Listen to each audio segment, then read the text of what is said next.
Assalamualaikum warahmatullahi wabarakatuh. Anak didik kami kelas 11 ya. Mohon dibuka videonya ya.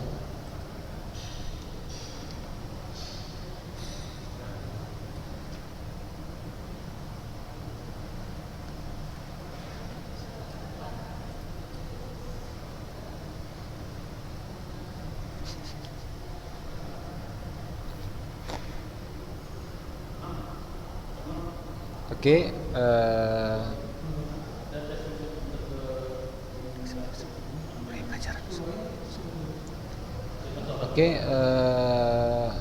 selamat bergabung ya anak didik kami kelas 11B. Sebelum kita memulai pelajaran, hendaknya kita ucapkan puji dan syukur kepada Allah Subhanahu wa taala, yang mana sampai saat ini kita masih diberikan kesehatan serta kesempatan untuk bisa melanjutkan materi pelajaran kita pada hari ini ya. Nah, hari ini materi kita yaitu tentang asam basa ya. Nah, jadi tentang asam dan basa ya. Oke, langsung saja ya, kita mulai ya. Nah, asam dan basa ya kan. Nah, jadi di sini ada beberapa ada beberapa minuman kan begitu kan. Nah, ada dia kopi, ada jus lemon, ada sabun kan begitu. Nah, jadi minuman-minuman ini kan ada yang tergolong ke dalam asam maupun basa ya kan. Nah, jadi kalau misalkan jus lemon, dia itu tergolong ke dalam asam ya. Jus lemon itu tergolong ke dalam asam. Sedangkan kalau dia sabun ya, sabun itu termasuk basa ya. Sabun, nah sabun ini termasuk ke dalam basa ya, basa. Nah, sedangkan kopi ya, kopi. Nah, kopi itu dia termasuk ke dalam basa ya. Nah, jadi asam dan basa ini dia memiliki yang namanya pH ya. Apa itu pH ya? pH itu adalah derajat keasaman ya. Nah, pH itu adalah derajat keasaman ya, derajat keasaman. Nah, jadi asam atau basa ya, dia memiliki yang namanya derajat keasaman ya. Nah,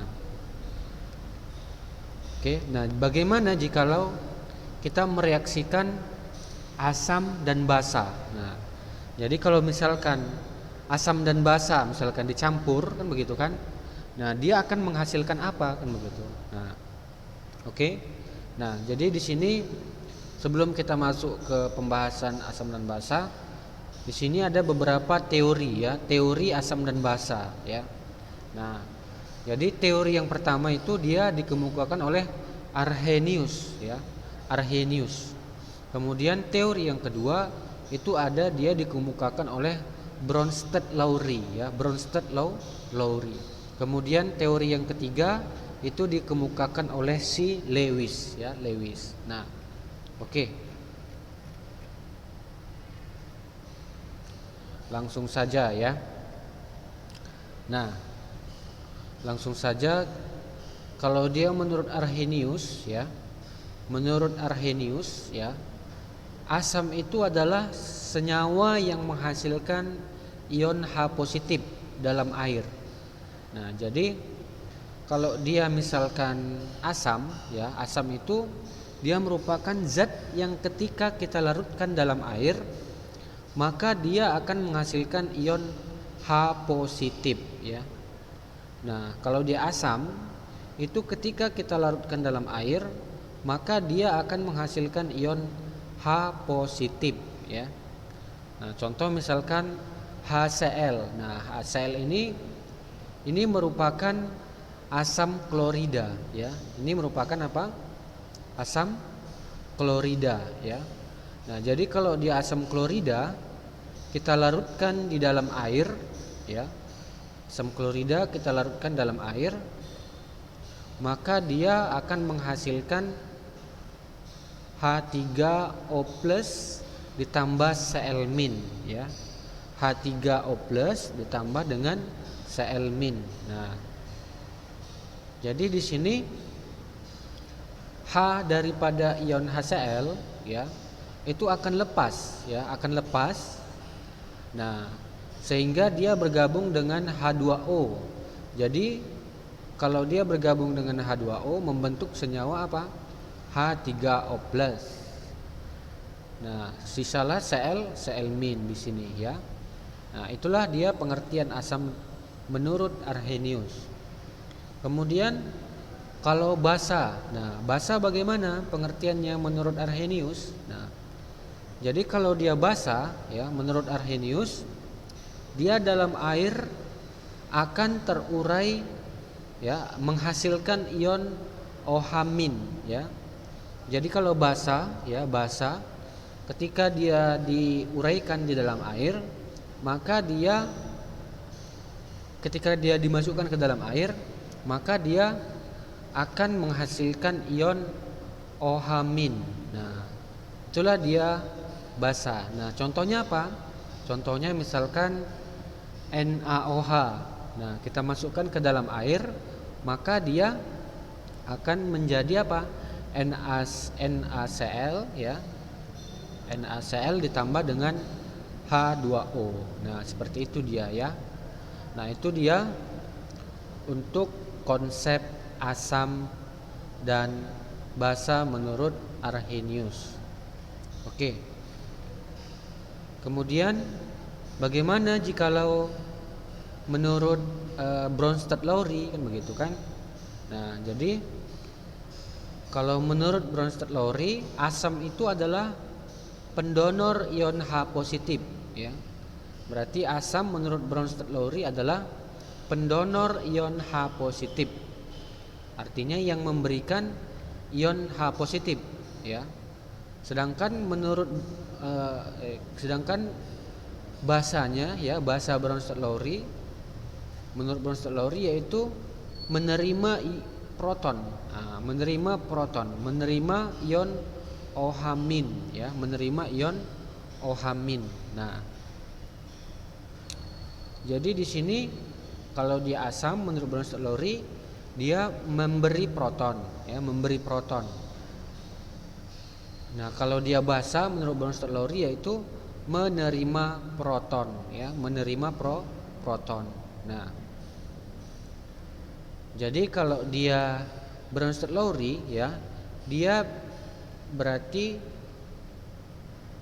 kita lihat ya, kalau misalkan ada NH3 misalkan kita reaksikan dengan H2O misalkan. Nah, NH3 ini ya, NH3 ini ketika kita reaksikan dengan H2O nanti akan menghasilkan NH4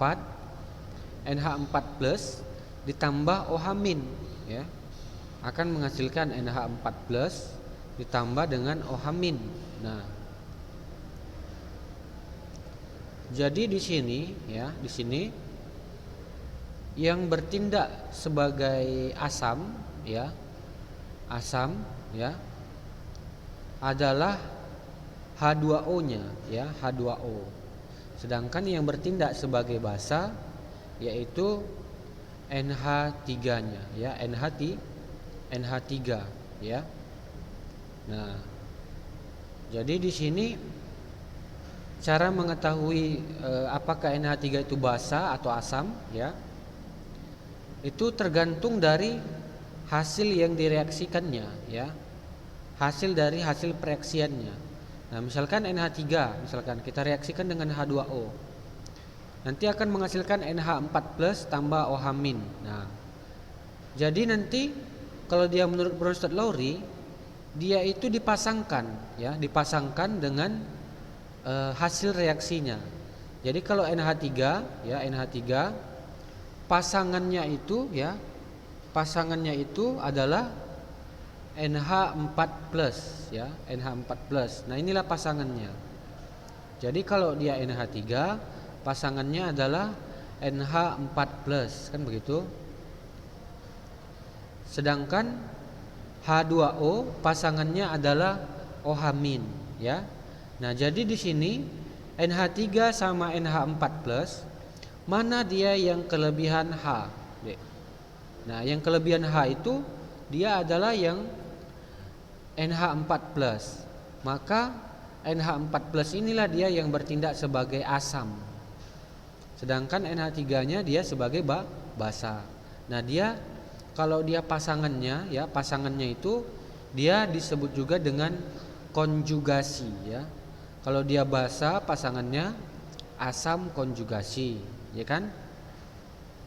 Kalau dia asam pasangannya adalah basa konjugasi, ya. Kalau dia asam pasangannya adalah basa konjugasi, ya. Nah,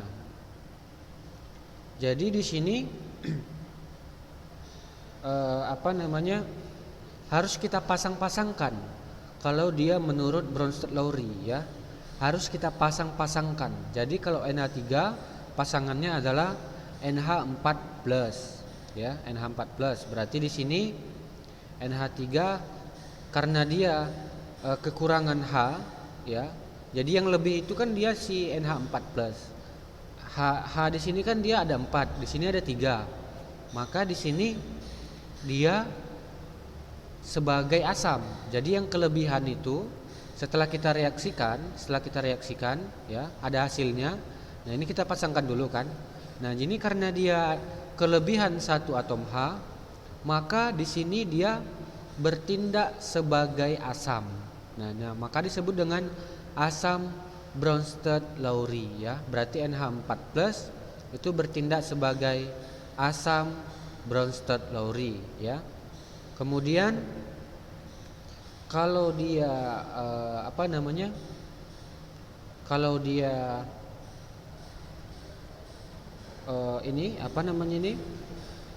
H2O ya, kita pasangkan dengan OH-. Nah, di sini H2O lebih banyak atom H-nya dibandingkan dengan OH- ya. Nah, karena H2O lebih banyak atom H-nya dibanding OH-, maka H2O ini dia bertindak sebagai asam. Sedangkan yang kekurangan atom H, dia bertindak sebagai basa ya. Bertindak sebagai basa ya, basa konjugasi. Nah, kalau dia di sebelah kiri, di sebelah kanan ya, itu kita tambahkan kata konjugasi ya. Jadi kalau dia asam namanya asam konjugasi, basa konjugasi. Nah, begitulah dia cara menentukan asam atau basa menurut Bronsted-Lowry ya. Jadi kita reaksikan dulu dia dengan airnya atau dengan yang lain kan begitu kan. Nah, baru nanti ada pasangannya, itu kita pasangkan. Nah, kalau dia yang kekurangan atom H ya, atau ya yang kekurangan atom H, maka dia disebut dengan basa. Sedangkan yang kelebihan atom H dibandingkan dengan pasangannya ya, itu disebut dengan asam ya, disebut dengan asam. Berarti kalau dia asam pasangannya adalah basa konjugasi ya. Asam pasangannya adalah basa konjugasi, sedangkan basa pasangannya adalah asam konjugasi ya. Oke. Nah, sekarang ada dia namanya amfiprotik ya. Amfiprotik itu adalah senyawa yang dapat berperan sebagai asam atau basa. Nah, contohnya adalah ion dihidrogen fosfat atau H2PO4-. Nah, ini dia bisa bertindak sebagai asam, bisa juga dia bertindak sebagai basa. Nah, ini dia masih dalam konsep Bronsted-Lowry ya. Nah, kalau misalkan dia asam, basa ya anak didik kami, kalau dia basa maka dia kekurangan satu atom H dibandingkan dengan pasangannya, ya. Nah, dia kekurangan satu atom H dibandingkan dengan pasangannya, ya. Jadi kalau H2PO4 itu kita reaksikan dengan H3O+, ya. H2PO4- kita reaksikan dengan H3O+, ya. Nanti akan menghasilkan H3PO4, ya, H3PO4. Nah, ditambah dengan H2O. Nah, di sini kan H2PO4- itu lebih sedikit, ya, lebih sedikit H-nya dibandingkan dengan H3PO4, ya. Karena H-nya lebih sedikit di sini, maka di sini dia disebut dengan basa. Sedangkan pasangannya di sini H3PO4 ini disebut dengan asam konjugasi. Oke. Nah, kalau misalkan H2PO4 2- kita reaksikan dengan OH-, maka nanti hasilnya adalah HPO4 2- ditambah dengan H2O, ya. Nah, jadi kalau misalkan asam, ya, asam H2PO4 2-, nah, kita reaksikan dengan OH-, nanti hasilnya adalah HPO4 2-. Nah, jadi di sini, ya, di sini H2PO4 2-, ya. Nah, di sini dia bertindak sebagai asam. Kenapa? Karena ketika dia dipasangkan dengan pasangannya ini HPO4 2-, dia kekurangan satu atom H. Nah, kan lebih banyak yang di sini kan, H2PO4 2- lebih banyak lebih banyak jumlah H-nya yang di H2PO4 2- dibandingkan dengan HPO4 2-, kan begitu kan? Nah, jadi yang lebih banyak H-nya ini dia disebut dengan asam. Sedangkan pasangannya disebut dengan basa konjugasi. Nah, kalau misalkan dia yang ini tadi, dia karena lebih sedikit jumlah H-nya, maka disebut dengan basa. Sedangkan pasangannya adalah asam konjugasi, ya. Nah, seperti itu dia, ya. Oke. Nah, jadi kalau dia dihidrogen fosfat, dia bisa bertindak sebagai basa, bisa juga bertindak sebagai asam, ya. Oke. Kemudian asam dan basa menurut Lewis. Nah, jadi kalau asam dan basa menurut Lewis, ya, dia asam itu dia bertindak sebagai penerima pasangan elektron. Artinya dia kalau dia asam, partikel yang dapat bertindak sebagai penerima pasangan elektron. Artinya dia menerima pasangan elektron, ya. Nah, jadi kalau misalkan H+ kan begitu kan? H+ kita reaksikan dengan H2O, ya, akan menghasilkan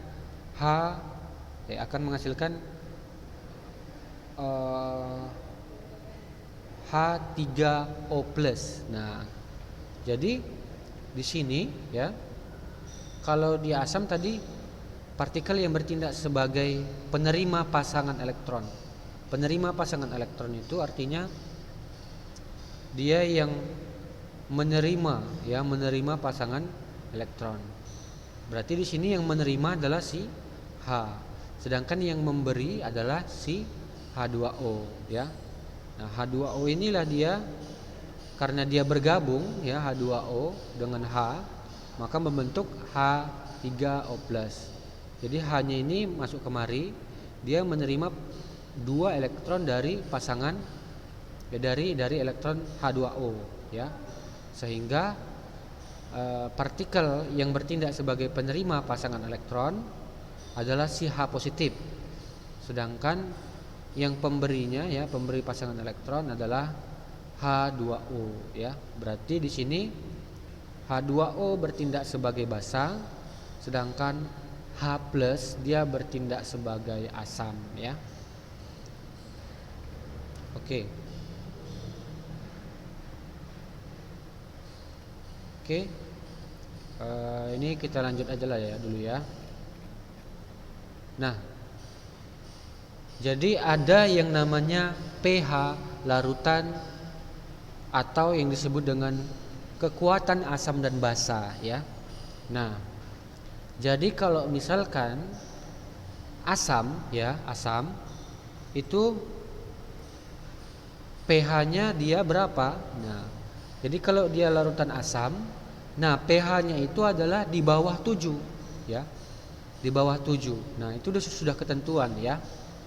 Kalau dia netral ya, larutan yang dia tidak asam dan juga tidak basa begitu kan.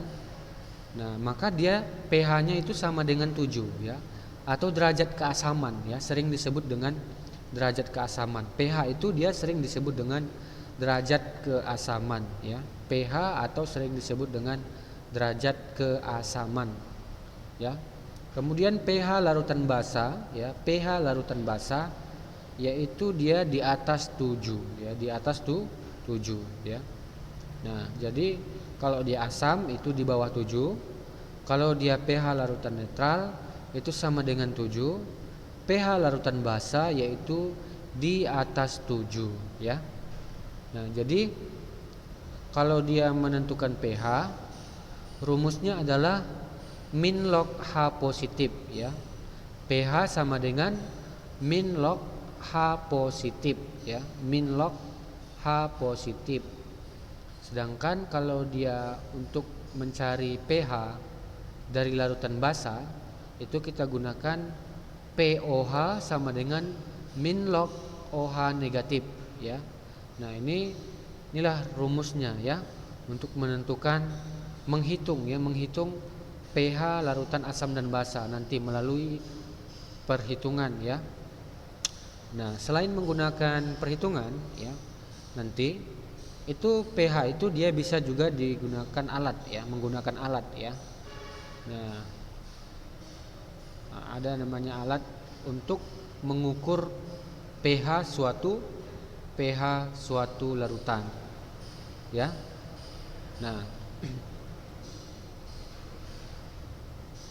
oke. Nah, dia alatnya itu dia bisa dia menggunakan pH universal ya, pH universal juga bisa. Nah, kalau dia menentukan asam dan basa nanti kita gunakan berbagai macam bisa juga dia menggunakan berbagai macam sampel begitu ya. Nah, itu akan kita pelajari mungkin minggu depan ya. Nah, kemudian hubungan pH dengan pOH ya. Hubungan pH dengan pOH itu nah ini dia ya. Jadi kalau misalkan kita mencari hubungan pH dengan pOH ya, nanti itu akan kita dapatkan ya. Kita langsung aja, kita nggak usah ke penurunan rumus ya, karena ini nanti tidak digunakan dalam perhitungan ya. Nah, jadi kita langsung saja hubungan pH dengan pOH ya. Hubungan pH dengan pOH yaitu pH sama dengan 14 dikurang pOH ya. pH sama dengan 14 dikurang pOH ya. 14 dikurang pOH. Nah, inilah rumusnya ya. Ingat ya nanti kami ya. Nah, untuk perhitungannya nanti menentukan pH dan pOH kita menggunakan rumus ini ya. pH sama dengan 14 kurang pOH atau pH tambah pOH itu sama dengan 14 ya. Nah, jadi nah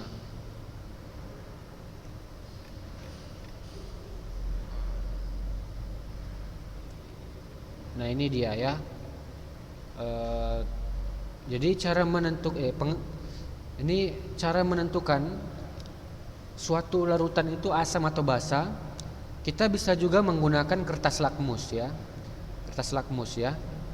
Nah, jadi kalau misalkan kertas lakmus biru ya, itu kita masukkan ke dalam larutan basa misalkan. Nah, basa misalkan ya. Nah, maka dia kertas lakmusnya ini dia akan berubah ya. Dia akan berubah menjadi berwarna biru ya. Nah, Jadi kertas lakmus itu kan ada dua. Ada kertas lakmus merah dan ada kertas lakmus biru, ya. Jadi kalau dia kertas lakmus merah, kita masukkan ke dalam asam, maka dia warnanya akan berubah menjadi biru. Kalau dia kertas lakmus biru kita masukkan ke dalam asam, maka dia kertas lakmus biru kita masukkan ke dalam asam, maka dia akan jadi merah. Nah, sama dengan yang ini ya. Kertas lakmus biru kita masukkan ke dalam asam, dia akan jadi merah, ya. Nah, jadi kalau misalkan kertas lakmus itu sifatnya kalau di asam itu dia memerahkan kertas lakmus, ya. Kalau di asam dia memerahkan kertas lakmus. Jadi kertas lakmus merah tetap merah kalau di asam, kalau dia kertas lakmus biru dia jadi merah. Itu kalau di asam. Nah, kalau dia di basa itu membirukan kertas lakmus, ya. Membirukan kertas lakmus artinya kalau misalkan kertas lakmus biru kita masukkan ke dalam basa, ya, basa, maka dia akan tetap biru. Kalau dia kertas lakmus merah kita masukkan ke dalam basa, maka dia akan menjadi biru, ya. Jadi asam itu memerahkan kertas lakmus, sedangkan basa dia membirukan kertas lakmus, ya. Kalau dia basa membirukan kertas lakmus, kalau dia asam memerahkan kertas lakmus, ya. Oke. Mungkin sampai di sini materi kita pada hari ini, ya. Terima kasih atas perhatian dari anak didik kami kelas 11B, ya. Akan kita lanjutkan di pertemuan berikutnya, ya. Assalamualaikum warahmatullahi wabarakatuh.